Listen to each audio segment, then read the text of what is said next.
Ang dami, nalulula ako dito sa mga bawas eh. Bawas, kaya tinawag ko yan doon kahapon sa post ko na dagdag bawas na budget. Ito yung budget na dagdag bawas.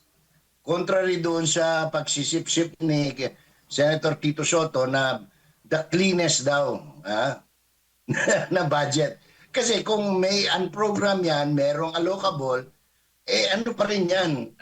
It's still masagwan ba ang masagwa yan in a sense na ito'y hindi maganda, pero maganda yan para sa presidente dahil siya lang may control. Walang ibang pwedeng magnakaw kundi ang presidente kung may magnanakaw.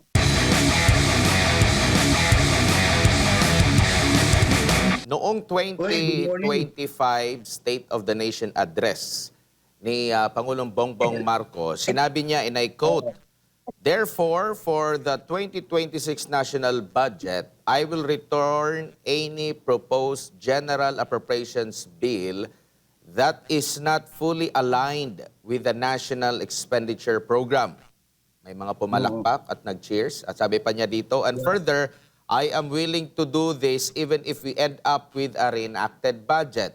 Pinalakpakan ulit siya. Tapos sinabi pa niya, hindi ko aaprubahan ang kahit anong budget na hindi alinsunod sa plano ng gobyerno para sa sambayan ng Pilipino. Sa tingin niyo po, natupad ito ng Pangulo considering marami pong mga budget dito na iba yung original sa naipasa mismo na budget. Tumaas, Manong Jay. Ang sabi niya, dapat naayon sa National Expenditure Program. Pero may mga pagtaas tayong nakikita. Sa tingin niyo po, naging makatotohanan si Marcos Jr.?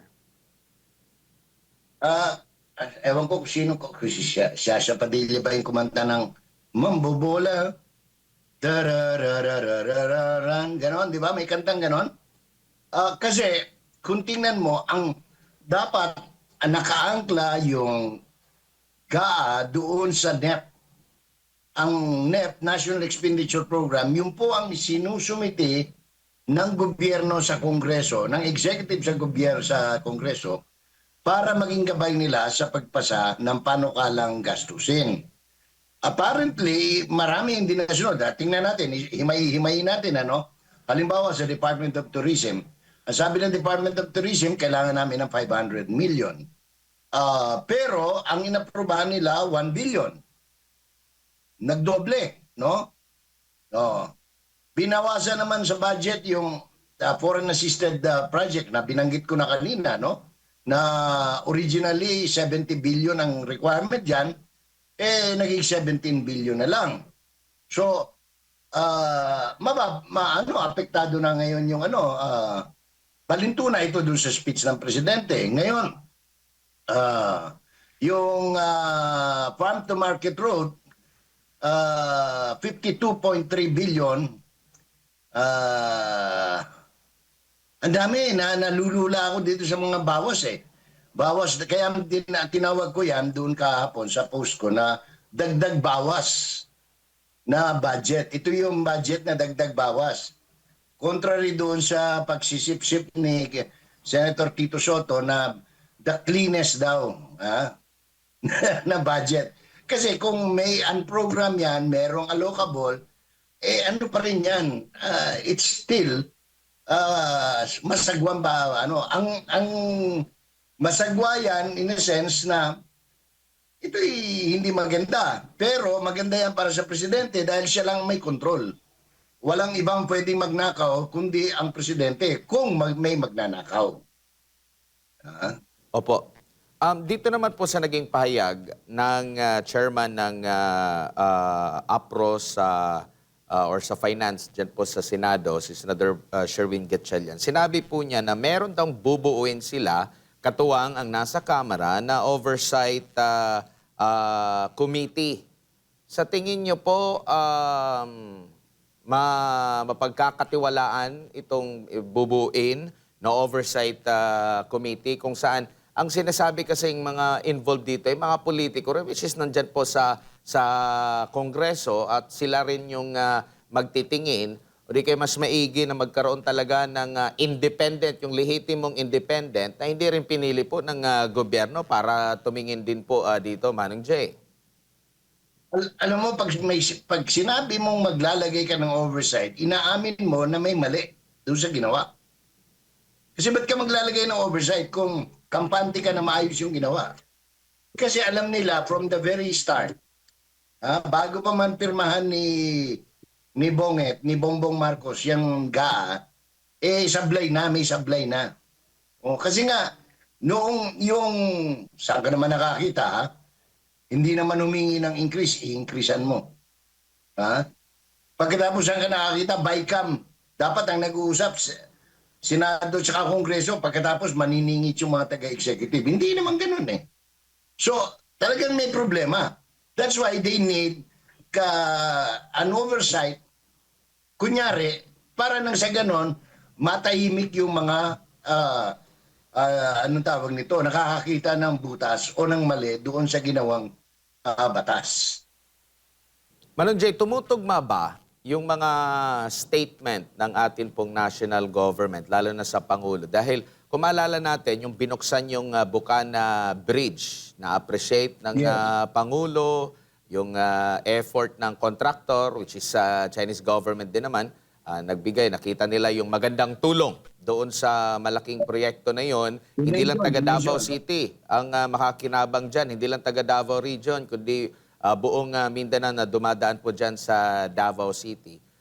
Nagtutugma ba yung pag-appreciate niya doon dito naman sa naging hakbang ngayon sa pag-budget kung saan binawasan ng husto yung mga pondo para doon sa mga malalaking mga infrastruktura na sure talaga na pinag-aralan at hindi basta-basta makurap kasi ito ay foreign funded din ito. Kailangan lang ng counterpart kumbaga mula sa Pilipinas pero binawasan ng husto at ito yung mga major projects like kagaya po dito sa subway natin na inantabayan na ng ating mga kababayan na malaking tulong po dito sa Metro Manila, maging yung sa North-South Commuter Railway po, Manong Jay.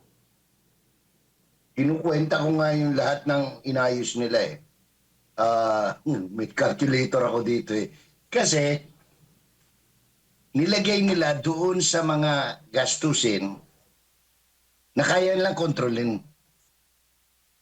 Pagka hindi nila kayang kontrolin dahil kapareho niyan, foreign assisted project, ang mga consultant dyan, foreigners, hindi pwedeng suhulan.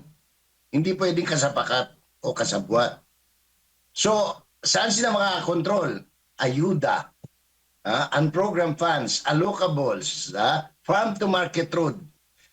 Diyan lahat, alam naman natin, diyan ang nakawan. Ngayon, yun nga, wala na namang big ticket project. Kasi wala naman talagang project si Bonget eh. I mean, wag na tayong magbulahan pa. Wala kang maasahang malalaking project kay Bongbong Marcos. Kasi wala naman silang iniisip na gano'n eh. Ang iniisip nila, yung mga lalo na yung mga nakapaligid sa kanya, paano mananakawan ang gobyerno? Di ba? Kasi kung hindi nila iniisip yan, dapat inalis na nila lahat yung allocables na yan, yung mga ayuda na yan, inilagay sa tamang anong tawag nito, programs, at saka hindi tayo nangungutang, wala tayong unprogrammed funds na kukunin natin para lang tayo makautang. Opo. At ganyan din po yung naging pananaw ni Senadora Amy Marcos at ang sabi nga niya dito, hindi raw aksidente na nagkaroon ng malalaking bawas sa mga proyekto ng mga malalaki o critical po sa ating bansa. Yung nababanggit natin ng mga foreign assisted na mga projects. Sinadya daw itong ilipat sa mga programa na questionable yung implementasyon. Ganon din yung sa mga nabanggit nyo po, mga assistance program na ginagawang instrumento sa pamumulitika. Nabanggit niya yung AIX ng DSWD, yung tupad ng DOLE, maifip ng DOH na nauuwi ayon sa senadora sa palakasan at pagmamakaawa sa mga politiko. Manong Jay. Kasi kasi nga, number one, election time ito eh. Yung magagamit yan dun sa BARM election. kung ano man yung balak nila ron, kung sinong gusto nilang ilagay dyan. Tapos magagamit din niya sa barangay SK elections. Magagamit din niya sa impeachment na naman. Kasi they need it eh. Hindi nila maipapasayan kung wala na sinanay nila yung mga congressman eh. Hindi naman lahat, no, hindi natin nilalat. Sinanay nila yung mga pipirma sa impeachment laban kay BP Sara nang may bayad eh. Sino ngayon ang pipirma na walang bayad? 'Di ba? Oo. Ba't ako pipirma? Oh, kung halimbawa wala namang insentibo para sa aking distrito o para sa aking bulsa. 'Di ba? Oh. Dito na ako sa tama. Oh. Saan nila kukunin ngayon yan? Diyan sa mga hinugot nila na pwede nilang pagkunan.